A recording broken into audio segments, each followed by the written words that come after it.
Assalamualaikum warahmatullahi wabarakatuh. Salam, Om Swastiastu, Namo Buddhaya, salam kebajikan.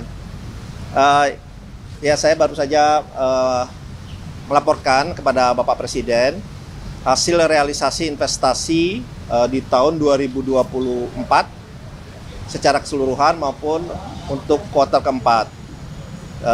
Saya laporkan kepada Bapak Presiden bahwa investasi kita alhamdulillah tercapai target 103,9% dengan total 1.714,2 triliun.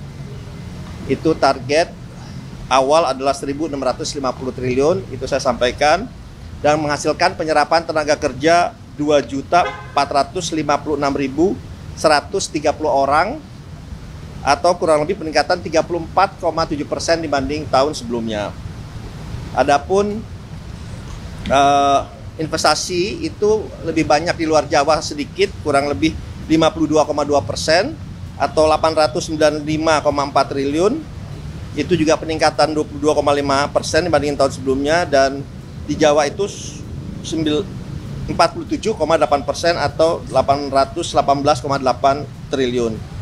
Sedangkan kalau kita lihat penanaman modal asing atau dalam negeri, penanaman modal asing itu lebih tinggi sedikit, 52,5% atau 900,2 triliun, dan PMDN 47,5% atau 814 triliun. Memang peningkatannya dari PMDN itu 20,6%, kalau dari PMA-nya 21%. Saya juga melaporkan sedikit hasil triwulan keempat. Di tahun 2024 itu pencapaiannya 452,8 triliun. Dan itu penyerapan tenaga kerja di kuartal keempat adalah 580.916 orang.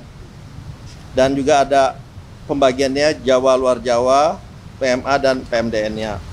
Saya pun melaporkan investasi itu memang 5 besarnya itu ada di Jawa Barat, kemudian Jakarta, ketiga Jawa Timur, keempat Sulawesi Tengah, dan kelima adalah Banten. Jadi Jawa Barat itu 14,7%, Jakarta 14,1%, kemudian Jawa Timur 8,6%, Sulawesi Tengah 8,2%, dan Banten 6,2%. Itu 5 besar ya, tetapi sebetulnya secara detailnya saya juga sudah laporkan ke Bapak Presiden. Adapun investor yang masuk, nomor satunya adalah Singapura dengan investasi 20,1 miliar dolar. Kemudian Hong Kong 8,2 miliar dolar, kemudian China 8,1 miliar dolar, Malaysia 4,2 miliar dolar, dan Amerika Serikat 3,7 miliar dolar. Dan kontribusi dari hilirisasi di tahun 2024 itu adalah 23,8% dari total realisasi investasi tahun 2024 atau 407,8 triliun, dan itu tidak hanya di bidang mineral tapi juga ada di bidang kehutanan 64 triliun di kehutanan, pulp and paper, kemudian pertanian di oleochemical 67,1 triliun, minyak and gas, petrochemical di 23,1 triliun, dan juga di baterai kendaraan listrik itu 8,4 triliun. Saya juga memberikan gambaran bahwa investasi selama 10 tahun terakhir dari tahun 2014 sampai 2024 itu totalnya 9.111 triliun. Nah, kedepannya 2025 sampai 2029 adalah 13.032,8 triliun. Jadi peningkatan yang cukup signifikan. Jadi kami juga sangat membutuhkan kolaborasi dan sinergi dari semua kementerian. Ada 18 kementerian yang terutama adalah partner dari kami, terutama dalam bidang perizinan dan juga permit.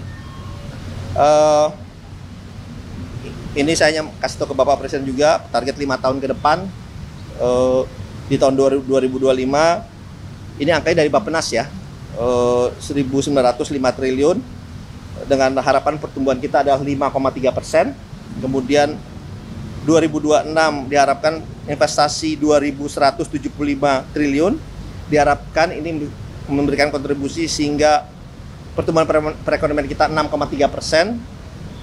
2027 diharapkan investasi yang masuk 2.567 triliun atau 7,5%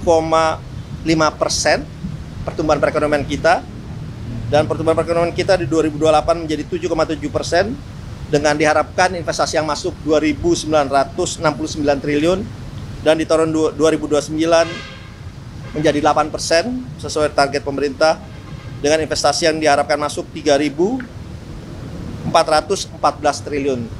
Nah, itu kita bicarakan, dan kita bicarakan juga untuk kemungkinan bagaimana kita bisa mengakselerasi pertumbuhan 8% ini tidak di 2009 atau kalau bisa di lebih cepatnya lagi. Yang lain-lain mungkin secara garis besar sih kita membicarakan bagaimana dari target yang besar ini bisa tercapai. Saya sudah sampaikan ke Bapak Presiden, dan Bapak Presiden mendukung penuh karena investasi mempunyai kontribusi yang sangat signifikan terhadap pertumbuhan perekonomian Indonesia. Saya juga tadi melaporkan sekaligus perkembangan di Davos.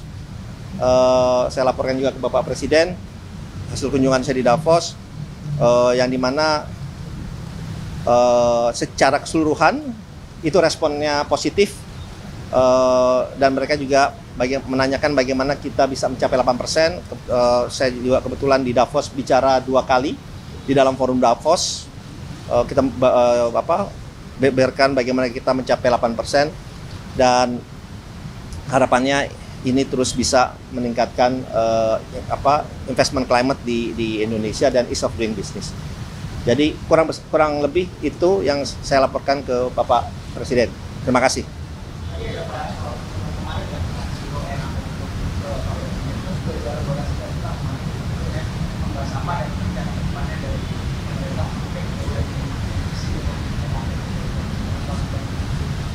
Ya kan, dengan Eramet kebetulan saya juga bertemu. Sebetulnya saya ketemu chairman-nya kemarin, CEO-nya datang sini, dan kita membicarakan bagaimana Eramet memang yang merupakan kontraktor di WDB terutama dalam mereka menjalankan base mining practice yang sesuai dengan standar yang sangat-sangat baik. Mereka ingin mengembangkan tidak hanya sebagai kontraktor, tapi juga bisa sebagai ikut mengembangkan untuk bisa mempunyai production ya di kita. Jadi mereka ingin bekerjasama juga dengan BUMN, ya itu juga nanti kita koordinasikan, karena sebagai Menteri Investasi kan kita memfasilitasi dari keinginan Eramet untuk terus mengembangkan footprint-nya yang ada di Indonesia. Ya. Oke, makasih ya.